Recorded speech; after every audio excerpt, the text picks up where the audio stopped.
Festival international d'orgue en Flandre, un rendez-vous transfrontalier annuel qui réunit des pointures en France et en Belgique. Bonjour Sylvie Gaquière. Bonjour. Approchez-vous un peu du micro. Merci d'avoir fait le déplacement dans ce studio. Vous êtes, dites-moi si je me trompe, la coordinatrice de ce festival. Vous présidez également l'association Orgue de Flandre. Voilà, c'est la première année que l'association Orgue de Flandre reprend la coordination du festival côté France. Côté Voilà. France. Alors justement, on va essayer de comprendre un peu la particularité, l'originalité de ce festival. Mais d'abord, quelle est sa proposition ? Le festival. Oui. Le festival, c'est mettre en valeur le patrimoine des orgues en Flandre. Il faut savoir que pratiquement toutes les églises ont un orgue. Ils ne sont pas tous valables pour des concerts, mais on a quand même une bonne partie où on peut faire de beaux concerts. Et là, le festival international, c'est l'union de plusieurs festivals, donc Auxide, Furnes, Aringues et en France. On a décidé de s'unir pour faire vraiment le festival international. Quand vous précisez en France, ça veut dire clairement que c'est à cheval sur la frontière. Hein. C'est voilà, franco-belge. Franco-belge, voilà. C'est vraiment, on travaille ensemble pour créer les maquettes, les affiches, faire la publicité. Voilà, on fait. Et c'est notre directeur artistique est belge. C'est Yann Vermeer. Voilà. Et jusqu'à décembre, alors 9 concerts encore, oui. notamment dans des églises donc flamandes, belges et françaises. Avant de revenir sur le programme, comment est-ce que je ne sais pas si le terme existe, mais la transfrontaliérité se traduit ? On a quand même la barrière de la langue, parce que c'est vrai que dommage, nous, en France, on ne parle pas assez flamand. Vous parlez un peu flamand ? Pas moi. Mon mari, oui, mais moi pas. Mais bon, il parle quand même français, tous les... on travaille là, on a créé un site cette année, donc on a mis une partie en français et en flamand. On a de bonnes relations avec tout ce qui est Flandre, belge. Venons-en au programme. Quel est le programme ? Donc le programme, donc tout ce qui est en Belgique est déjà terminé. C'était sur juillet-août. Maintenant, donc on arrive donc dimanche, le 7 septembre, à Gravelines. Donc à Gravelines, c'est un organisme qui est plus contemporain.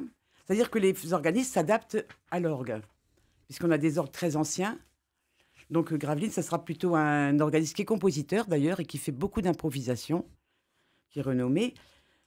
Quadipre, on aura clavecin, soprano, donc ça sera plus du baroque, clavecin, orgue et chant. C'est ça, on a dit festival d'orgue, mais l'orgue n'est pas seul. L'orgue n'est pas toujours seul, parce que là, à Quadipre, on a orgue et clavecin. À Onscott, on a orgue et violon. Alors, à Vulverdingue, il n'y a pas d'orgue, mais c'est ce qu'on appelle un orgue à bretelles, un accordéon, un bayan. Quand il n'y a pas d'orgue, vous arrivez tout de même à placer l'orgue. Voilà. C'est-à-dire que c'est une église qui est très jolie. Le maire a vraiment envie de valoriser cet édifice. Et donc, on dit, on met orgue à bretelles avec flûte à bec. Donc, ça va être particulier aussi, c'est très joli. Alors, si on tape un festival d'orgue en Flandre sur n'importe quel moteur de recherche, on trouve le programme et on trouve les détails. Combien ça coûte ? Le festival. Pour les participants, pour les gens qui voudraient se rendre à un donc concert. 10 € l'entrée. C'est 10 € l'entrée. Cette année, on n'a pas fait de réservation parce que l'association vient de reprendre cette coordination et on a dit il aurait fallu augmenter les tarifs. Alors on a dit on n'augmente pas les tarifs, mais on ne fait pas de réservation à prix réduit. On laisse 10 €. Voilà, on s'est simplifié la tâche. Une vingtaine de chanteurs, de musiciens aussi, qu'ils soient organistes, flûtistes, trompettistes, pour venir sublimer les églises de ce territoire. Donc c'est pas seulement orgue, c'est orgue et patrimoine, c'est musique et patrimoine. Voilà, parce que c'est un patrimoine qu'il faut valoriser. Par exemple, l'association Orgue de Flandre a une maquette, va dans les écoles ou des expositions pour faire connaître cet instrument. Il est encore trop méconnu. Or, on peut faire tous les styles de musique, les musiques espagnoles, les petites danses espagnoles, la musique ancienne. Il y a des très jolies mélodies. Il ne faut pas se limiter à l'orgue qu'on entend à l'église, à la messe. C'est ça. Alors, en France, on compte à peu près 10 000 orgues, c'est ce qu'on dit. Donc, la très grande majorité dans les églises, mais pas seulement. Il y a aussi des orgues qui sont ailleurs. Est-ce qu'il faut être mélomane et amoureux de l'orgue pour assister au concert ? Il faut être mélomane, aimer la musique, aimer les genres musicaux différents dans le classique, parce qu'il y a du baroque, il y a du plus contemporain, il y a un peu tous les styles. Moi, je dis qu'il faut que les gens viennent découvrir qu'on peut jouer quelque chose de flûté qui est très doux, comme l'orgue peut représenter un orchestre à lui tout seul. Voilà. L'orgue de Dunkerque, qui est vraiment le plus puissant du festival, il y a des jeux de 32, donc c'est 32 pieds, c'est des sons très très graves. Donc, il remplit vraiment l'église. Et par contre, vous avez l'orgue de Westcapelle qui date de 1683. Le plus ancien Le du plus coin, ancien, dont vous voilà, êtes la titulaire. dont je suis la titulaire. Lui, c'est vraiment la musique avant Bach, que de la musique ancienne. Mais c'est voilà, c'est très joli à écouter. Il faut venir écouter et découvrir tous ces sons. Vous êtes la titulaire, ça veut dire, Sylvie Gaquière, que vous êtes organiste depuis une Oui, trentaine d'années, et dont 20 ans titulaire de cet orgue. C'est à pas peu tout à près. fait 20 Pas tout ans. à- Ouais, ouais. Qu'est-ce qui fait aujourd'hui, qu'est-ce qui définit, qu'est-ce qui fait un organiste, une organiste? Moi, je crois que c'est la passion de l'instrument. Mm. Là, je suis encore même des cours à l'école de musique Don Scott, où il y a une classe d'orgue. J'étais au piano et le professeur, qui est en même temps organiste, m'a donné la passion de l'orgue. En plus, dans la famille, j'avais des organistes. Mais c'est la passion de l'instrument. Tout d'un coup, on entend un orgue et on dit ah, il faut que je découvre, il faut que je joue de cet instrument-là. Vous venez de citer Voilà. le piano. Les pianistes ne sont pas des organistes, hein. Non, Alors pourtant, les non-initiés souvent se disent c'est très proche, ça pourrait, mais non. non, c'est pas du tout le même toucher. Euh, le piano, déjà, c'est un instrument à cordes. Donc, la corde résonne. L'orgue, c'est un instrument avec des soupapes. Donc, quand il faut appuyer fermement sur la touche pour ouvrir la soupape sous le tuyau, pour que le tuyau parle. Donc, c'est une attaque très, très franche. Puisqu'on est dans la technique, concrètement, vous dites, quand on appuie sur une touche de l'orgue, Oui, ça ouvre une soupape qui envoie de l'air dans les tuyaux. voilà. Donc il y a une soufflerie. Il y a une soufflerie. Voilà, il y a une soufflerie. Et, par exemple, un petit orgue comme Westcapelle, il a que 700 tuyaux. Que Que. c'est ça. Voilà. Parce qu'un orgue... Parce qu'un orgue peut en avoir 3, 4 000, 5 000, sachant que le plus gros fait plusieurs mètres, le plus petit, la taille d'un petit doigt, voilà. Alors vous êtes donc titulaire de l'orgue le plus ancien de Flandre, hein. Quelle relation vous entretenez avec cet instrument dont vous êtes finalement la principale utilisatrice? Mais la relation, c'est qu'on est là pour le faire fonctionner, pour qu'il puisse, comme on dit, parler, parce que ça parle, hein, les tuyaux, ils ont une bouche, un pied, donc ils parlent. Vérifier l'entretien, parce qu'il peut y avoir des pannes. Par exemple, il y a quelques années, l'orgue de Westcapelle a eu la lèpre. Les tuyaux ont eu la lèpre. Ça veut dire? C'est-à-dire que le plomb part en petites feuilles comme la lèpre, c'est comme la peau qui part. Là, c'était le plomb qui partait. Il a fallu faire un traitement. On a tout d'un coup un tuyau qui parle plus. Ben oui, mais il peut y avoir des mouches, une toile d'araignée.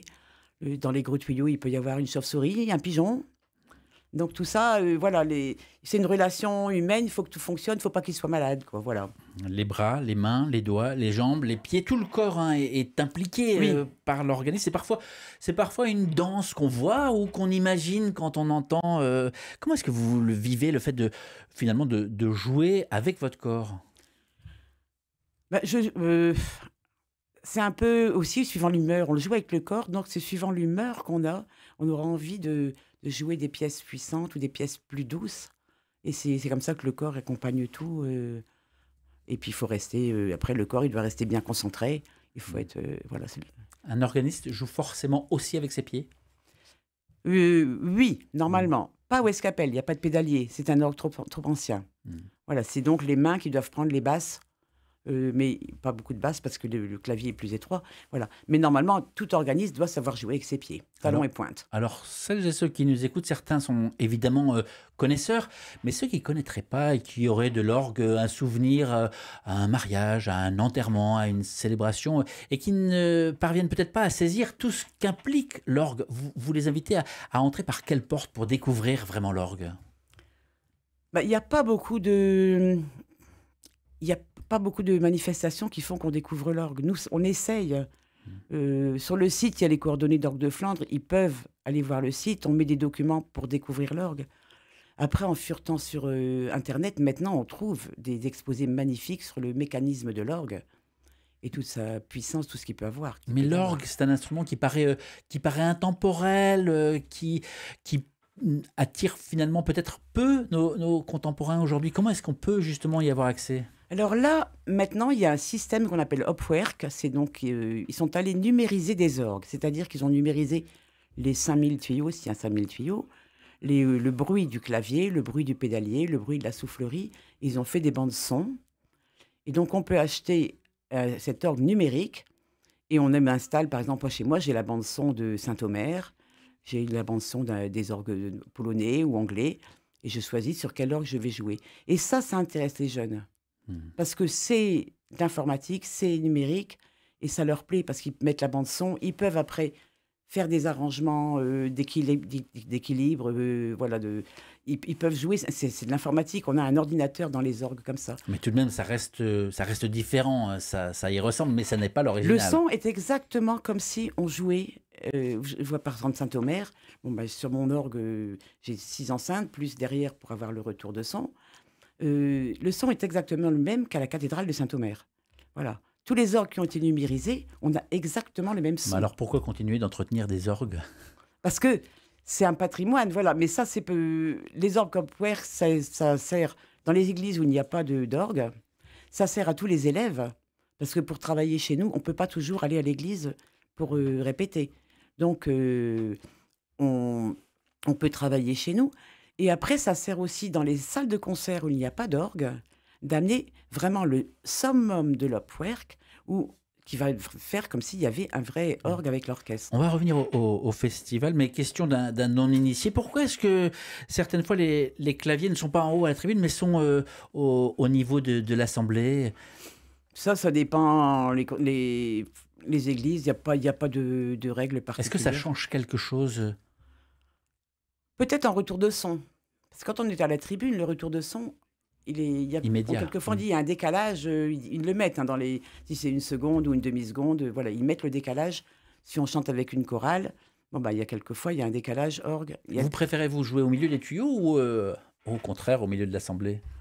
Moi, je préfère jouer au milieu des tuyaux, comme ça on ne me voit pas. Avec toujours Voilà. ce petit miroir, hein, le petit miroir qui permet de voir ce qui se passe en bas. Exactement. Voilà. Sylvie Gacquière, comment est-ce que vous ressentez, vous avez parlé tout à l'heure de la puissance de l'instrument.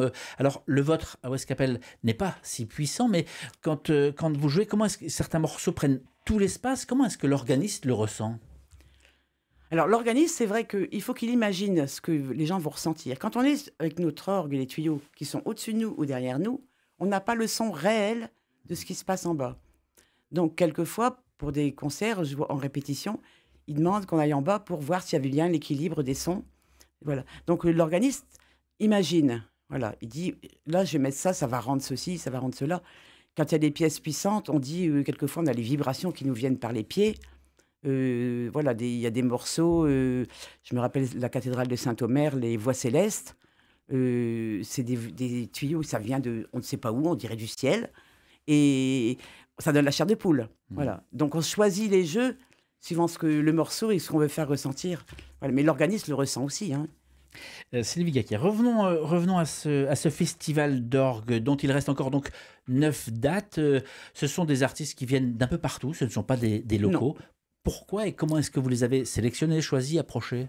Donc ça, c'est le directeur artistique, Yann Vermeer, qui suit beaucoup toutes les critiques musicales de près. Comme ça, il peut trouver les organismes qui peuvent être intéressés suivant les instruments. Mais il faut tout de même une ligne éditoriale, entre guillemets. Il faut quand même un fil rouge. Bah, Yann Vermeer, là, il suit, il voit un peu les programmes quand même. Voilà. C'est plus leur programme par rapport à l'instrument, il regarde un peu ça, quoi. Et la qualité de l'organiste par rapport à l'orgue où il va jouer. C'est la 22e édition, oui. Et pourtant, vous avez dit, c'est un peu finalement nouveau, ça se renouvelle en fait. C'est-à-dire qu'au départ, ça a été lancé par des communautés de communes, ça a été lancé par 3-4 communes, et là, dernièrement, ça avait été repris par la communauté de communes des Hauts-de-Flandre, qui, cette année, a décidé de lever le pied sur l'organisation du festival. Il nous a demandé de reprendre. Donc, on a une subvention de la communauté de communes encore. Ils nous ont dit, on vous donne la même subvention que ce qu'on mettait. Et on a une subvention aussi du CIVOM des Rives de la et de la Colme, qui nous aide aussi et qui ont continué.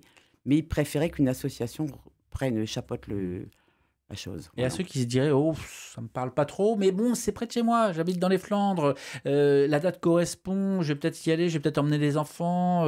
Qu'est-ce que vous leur dites pour dire, ça mérite réellement le déplacement? Ça mérite le déplacement pour découvrir toutes ces sonorités, voir la combinaison de sonorités, toutes les combinaisons de sonorités qu'on peut faire. Et la plupart du temps, quand on peut, on met un écran en bas, un vidéoprojecteur, comme ça les gens voient comment l'organiste joue. C'est quand même impressionnant de voir l'organiste qui joue avec ses mains, avec ses pieds, qui change de clavier. Voilà, et tout d'un coup, il a une main au premier clavier, paf, ça passe au troisième. Il faut tirer les jeux, il faut tourner les pages. Et les gens, quand ils découvrent ça, ils disent ah, mais c'est incroyable, quoi. Voilà, c'est du sport. Donc voilà, souvent on l'organise à quelqu'un pour tirer les jeux, tourner les pages. Il y en a qui le font tout seuls, il y en a qui jouent par cœur. Ouais. Ça arrive, c'est rare, mais il y en a. Donc vous êtes une sportive de l'orgue. Oui, voilà. Où est-ce que ça s'apprend, l'orgue? En école de musique. Je pense que même dans les évêchés, ils ont des formations orgue. Il me semble qu'il y en avait sur Arras à un moment donné. Mais souvent, l'orgue est associé à la liturgie. Il y a des sessions d'organistes liturgiques. Voilà. Mais est-ce qu'il existe de l'orgue profane? Oui, alors oui. Et donc dans les écoles de musique, donc à Anscott, il y a une classe d'orgue. À Hasbrook, il y a une classe d'orgue. Dans les conservatoires, à Lille, à Calais. Voilà, il y a des classes d'orgue. Souvent, c'est des gens qui ont fait un peu de piano avant, pour avoir déjà l'indépendance des mains, parce qu'après, il faut rajouter l'indépendance des pieds. Mais souvent, c'est ça, un peu de piano. Et après, les organistes, souvent, sont aussi... Il y en a beaucoup qui passent aussi pour être carillonneurs. C'est ça, notamment dans la région. Hein. Voilà, puisque c'est pareil, c'est les mains et les pieds. Voilà. Une question également sur ces orgues qui sont associés effectivement à l'église, à la liturgie. Vous nous dites non, il n'y a pas seulement ça, il y a aussi des orgues profanes, des orgues dans les écoles, des orgues ailleurs. Pour s'en rapprocher, comment est-ce qu'on peut faire? Dans les églises, il faut se rapprocher des paroisses et des organistes. Les organistes titulaires, ils trouvent nos coordonnées. Normalement, ils demandent à la paroisse et ils nous contactent et on leur fait visiter. On a des groupes de marcheurs qui régulièrement demandent à visiter les églises, voir les orgues, découvrir les orgues. Pour les églises, c'est comme ça. Après, dans les salles, il n'y a pas beaucoup de salles qui ont des orgues. Donc, bon, mais en tout cas, un grand merci. Je rappelle que ce festival d'orgue, il est très facile à retrouver sur un moteur de recherche. Il suffit simplement... Il y a un site qu'on a créé. Donc, normalement, si on tape Festival international d'orgue en Flandre, il y a un site... Et toutes les infos, on les retrouve, sachant que vous l'avez dit, il est transfrontalier, mais la partie belge a déjà été faite. Voilà. Et donc jusqu'à décembre, c'est le rendez-vous de ce côté-ci de la frontière. C'est notamment septembre-octobre. Après, c'est le dernier en décembre parce qu'ils préfèrent le faire en décembre. Est-ce que vous avez un coup de cœur dans la programmation qui arrive? Moi, je ne vais rien dire parce que j'adore toujours celui de Westcapelle. Donc, j'ai pas de coup de cœur parce que c'est tous... à Gravelines, par exemple, c'est découvrir quelqu'un, il va improviser, donc il est connu pour ça, donc voir comment il improvise, voilà.